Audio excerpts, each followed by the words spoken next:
Recognize the member from West Kelowna Peachland. Thank you, Madam Speaker. I rise today to speak on Bill 12, the Motor Vehicle Amendment Act 2025. This is a bill that we on the opposition approach with great caution because any change to how British Columbians learn to drive, how they are tested, and how they are ultimately licensed is no small administrative matter. It is a matter of public safety, of life and death on our roads. Driving in British Columbia is a privilege that must be taken seriously. It's one of the first major responsibilities young people take on a milestone of independence, but also of risk. Every year, thousands of families in our province are changed forever by traffic collisions. Those moments begin in a heartbeat.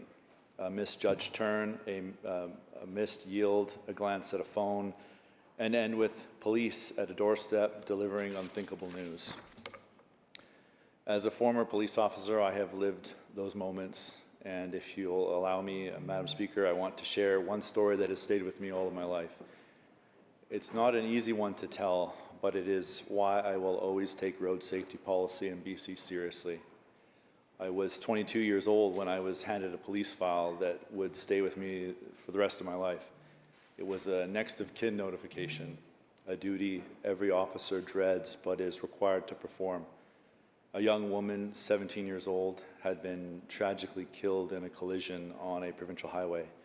It was my responsibility to deliver the news to her family.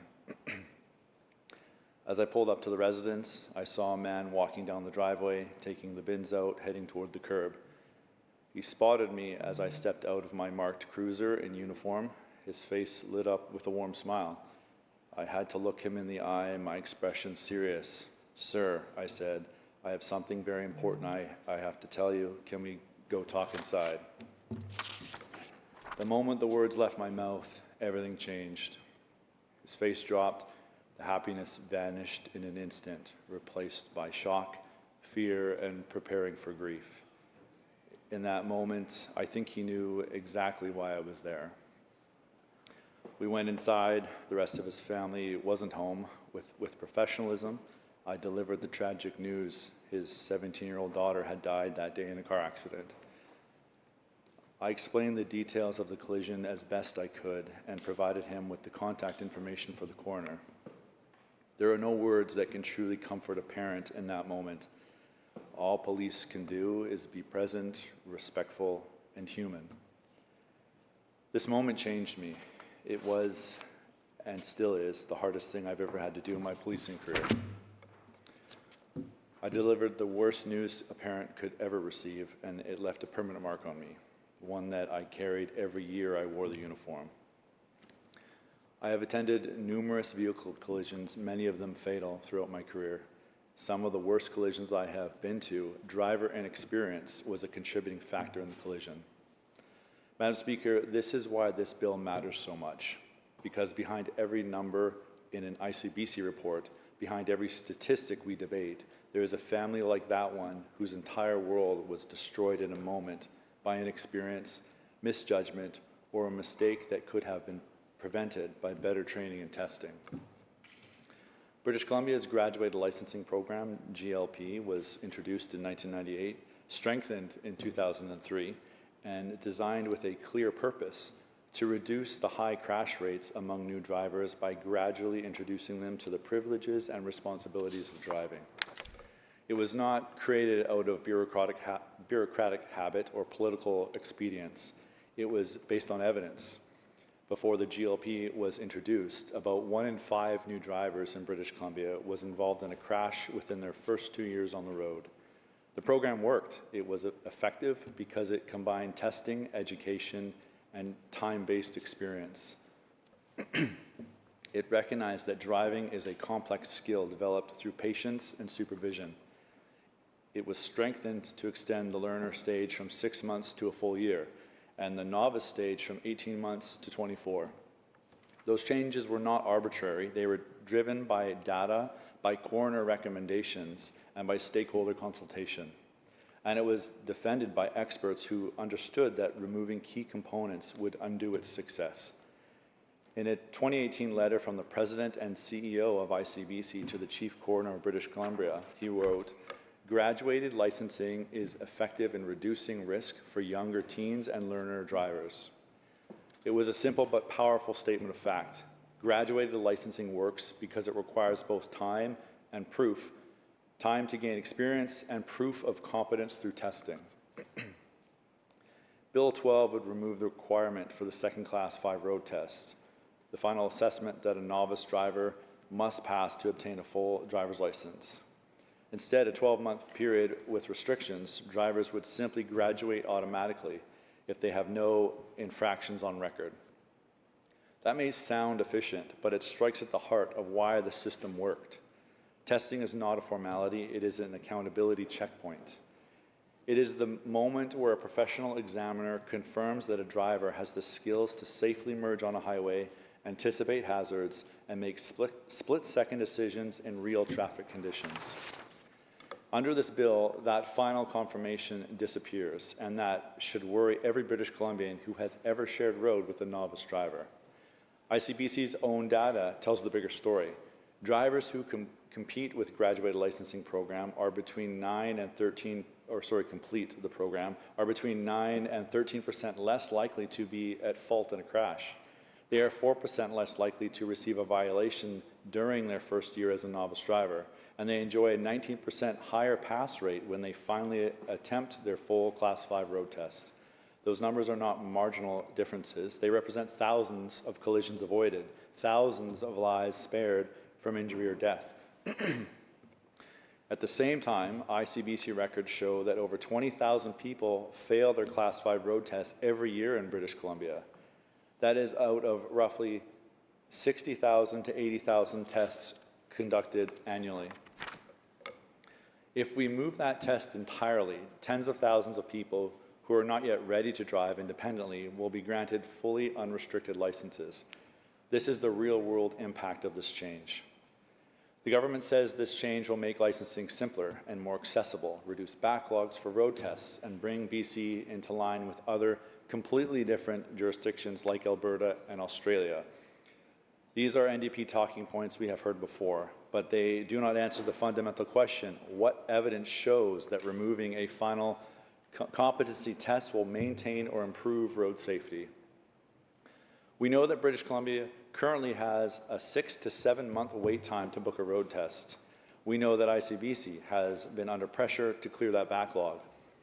So one has to ask whether this policy is truly about safety or about convenience and capacity management. If the government's goal is to reduce backlogs, the solution should be to invest in testing capacity, hire more examiners, open more centers, create mobile testing units, and expand hours of operation. It should not be to eliminate a test altogether. The other pillar of graduated licensing is education. ICBC research shows that driver education can reduce crash rates up to 13%. But here in British Columbia, only 4% of new drivers take any formal training course. That number is staggering when you compare it with 40 to 60% in other provinces that offer insurance incentives for training. That means the vast majority of new drivers in BC learn to drive from friends or family, often well-meaning, but not always up to date on modern defensive driving techniques. If we remove testing requirements without dramatically expanding education, we are inviting trouble. Other provinces and countries have paired simpler testing with mandatory education requirements. Here we seem to be removing both.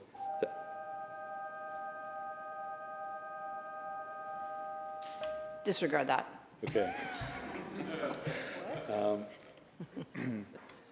was I? I'll start over. Here we seem to be removing both. That is not modernization, that is creating dangers for British Columbia motorists under the guise of efficiency.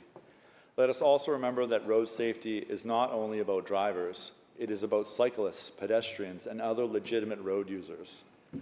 ICBC and the BC Injury Research Centre have reported that 80% of cyclist collisions occur at intersections, often because a driver failed to yield or was distracted.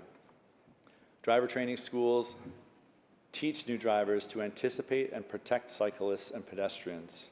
But if we remove testing and do not require education, we will produce a generation of drivers who have never been formally taught how to share the road safely. That should alarm everyone present in this chamber.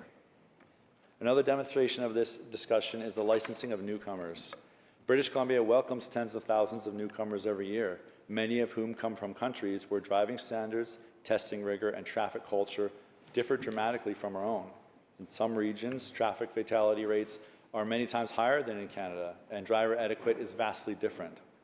We owe it to British Columbians to ensure that every driver is fully prepared to safely operate a vehicle on our roads. That is how we keep trust and confidence in our licensing system.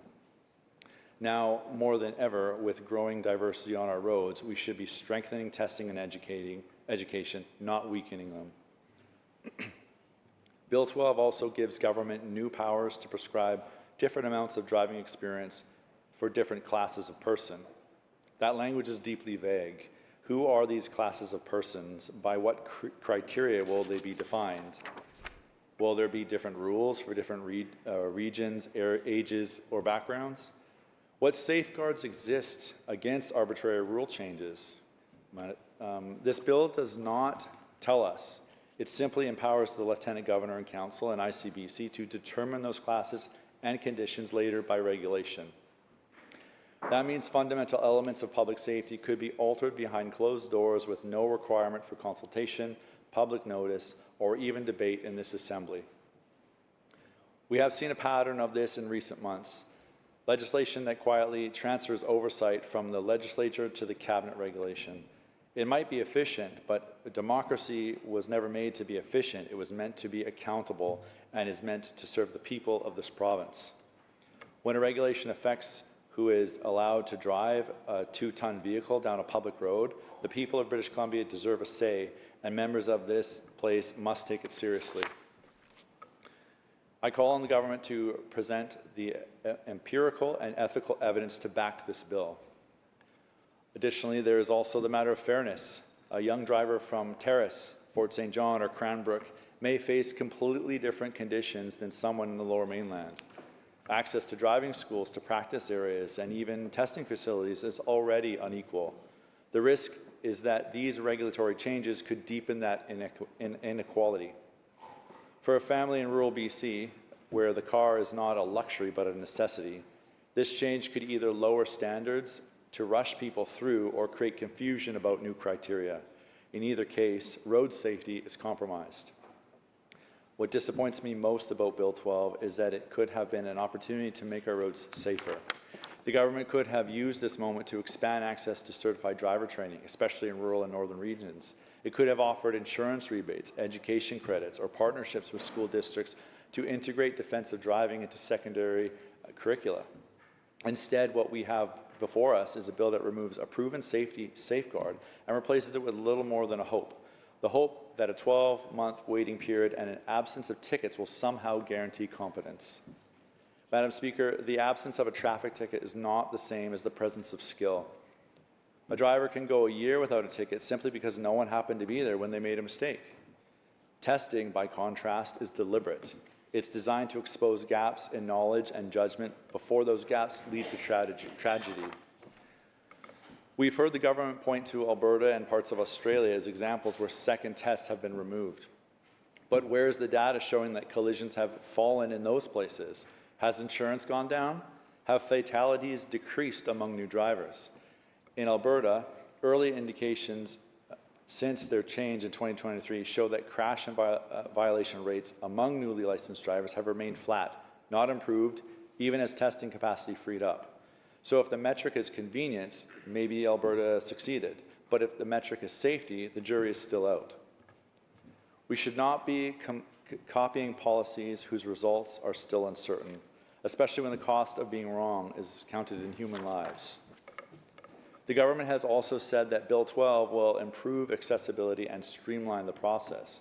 What it has not said is how the new fines, fees, and penalties collected under these expanded powers will be used.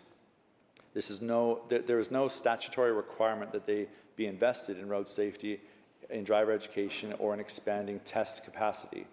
If the government truly believes these changes are about improving safety, it should commit to writing that every additional dollar collected under Bill 12 will go back into training and education and enforcement. Anything less will confirm that this is about administrative convenience and revenue, not public safety. There's a real human cost to complacency. I go back to the father on the driveway, the moment his smile disappeared. That moment lives with me. Behind every accident statistic, there's a family just like this. When we as legislators make changes that lower the threshold of preparedness for new drivers, we have to ask ourselves whether we are increasing the likelihood that another parent will one day receive that same visit. I have been to too many crash scenes to ignore what inexperience can do. The young driver who overcorrects on a curve, the novice who misjudges the gap in an intersection, the one who doesn't check a blind spot because they truly never learned. Those are not abstract concepts. They are recurring realities on our roads every day. Driver inexperience, or the lack of it, is often the difference between a close call and a funeral. ICBC's data continues to prove that the graduated licensing program saves lives. It has reduced crash involvement among young drivers by double-digit percentages since its inception. The president and CEO of ICBC himself stated plainly in his 2018 letter to the chief coroner, graduated licensing is effective in reducing risk for younger teens and learner drivers. When the corporation responsible for public auto insurance, injury claims, and road safety tells you the system works, the burden is on government to prove why dismantling of part of it will somehow make us safer. So far, no such proof has been presented. As legislators, our first duty is not to make things faster, it is to make them safer. It is to maintain the trust of British Columbians who expect that when someone earns a license to operate a vehicle, that license actually means something. If we dilute the meaning of a full license, we also dilute that trust. The public must have confidence that every other driver sharing the road with them has been tested, not merely presumed competent. Modernization must never become a synonym for shortcuts. If government truly wants to modernize, then let's modernize it the right way. Expand digital driver education tools accessible anywhere in the province. Increase the number of licensed instructors and examiners. Ensure full compensation of comprehension of BC road signs and laws for newcomers, and partner with municipalities and schools to teach safe cycling and pedestrian awareness. Those are forms of modernization that improve safety. Bill 12, as written, removes the second test and gives the minister broad powers to make future changes with minimal insight. There are many unanswered questions that this House must press the government to clearly clarify during committee stage. What evidence demonstrates that removing the second Class 5 test will not increase collisions, serious injuries, or fatalities? How will the minister ensure that unsafe drivers who accumulate no recorded infractions but develop poor habits are caught before they cause harm? How many drivers have failed the second test in the past 5 years? And what happens to that safety net once it's gone? What incentives will be introduced to raise driver training participation from 4% toward the 40 to 60% range that we see elsewhere in Canada? What consultation occurred with police, with ICBC examiners, with road safety researchers, or with driver training schools before this bill was introduced? And finally, will government commit to publishing annual data on novice driver crash rates after these changes take effect? Without clear, transparent answers to those questions, this bill cannot credibly claim to protect public safety. We also have to think beyond the driver's seat. Our cities and towns are seeing more cyclists, e-bike users, and pedestrians more than ever before. 80% of cyclist crashes happen at intersections, and often it is the driver's lack of training and awareness that causes it. When I talk to parents who encourage their teenagers to bike to school, or seniors who walk to the store, they tell me their greatest fear isn't crime, it's careless drivers. The next generation of motorists must be better trained, not less. If the government wants to build safer communities, it starts not with new rules for cyclists, but with better education for drivers. Public safety policy must be evidence-based. When the data tells us that the graduated licensing program works, reducing crash rates up to 13% and violation rates by 4%, the responsible course of action is to strengthen it, not dismantle it. When the data tells us that 20,000 drivers fail the final test each year, that is not a sign of bureaucratic failure. It's a sign that the system is catching unsafe drivers before they hurt somebody. Those failures are not inconveniences, they are lives potentially saved. To remove that safety check is to gamble with public safety based on assumptions, not evidence. Every one of us in this chamber has had constituents write or call after a tragic tragedy, a family broken, a friend lost, a community in mourning. And the first question is always the same: how could this happen? We will never eliminate all risks on the road, but we have an obligation to not increase it needlessly. So I say to the government, if your goal is modernization, we will work with you. If your goal is to make testing more accessible, we will support investment in infrastructure. But if your plan is to make the system faster at any cost, then we must prioritize the safety of British Columbians. Let us proceed carefully with evidence, consultation, and accountability. Conservatives believe in personal responsibility. That principle applies equally to the state. When government changes the rules of the road, it is responsible for the consequences. If we remove tests and collisions rise, no one in this House should be able to say, we didn't see it coming. We will therefore not oppose Bill 12 at this stage, but we will hold the government to the highest standard in committee. We will press for mandatory reporting, for reinvestment of revenues into safety, for defined oversight of ICBC's new powers, and for measurable outcomes. Anything less would betray the families whose loved ones never made it home. Madam Speaker, I will never forget that driveway. Every rule we change here has a human consequence. Someone out there on a highway at midnight, at an intersection on a rainy afternoon, or a crosswalk where a parent and child are walking home. Regarding Bill 12, let us move forward with humility, with prudence, and with respect for the lives this legislation will affect. If we are to change the way British Columbians earn their driver's licenses, let it be for one reason only: to make them and everyone around them safer. This is the standard the people of this province expect, and it is the standard that, as His Majesty's loyal opposition, we will always defend. Thank you.